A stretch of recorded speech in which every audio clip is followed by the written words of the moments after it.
Když tohle malý kolečko selže, celá mašina jde k zemi. A přitom ložisko najdeš úplně všude. Zkus otočit hřídelí bez ložiska. Trhne se, drhne, tření jak obrusný papír.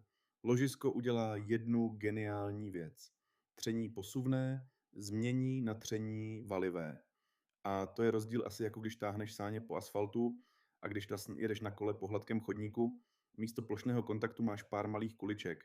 Míň tření, míň tepla, míň energie, delší životnost a hlavně ložisko drží přesnou pozici hřídele. Kdyby to nedělalo, rotor by tancoval jak opilý kačer. Tohle písknutí je malý SOS signál. Pískání znamená, že uvnitř už není hladký chod. Příčiny jsou většinou 3. Když dojde mazivo, kuličky jedou na sucho, mikroskopicky se odírají a vibrují přes pískání. Voda, prach nebo res vytvoří drsné mikrobodíky. Kulička přes ně přejede, malý zvuk, ale opakuje se 1000krát za sekundu.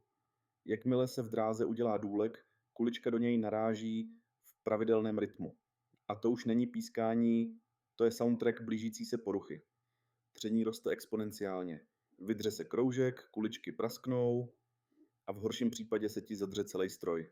Takže příště, když uslyšíš pískání, to není jenom zvuk. To je varování od dílu, který drží tvůj svět v chodu. Malá součástka.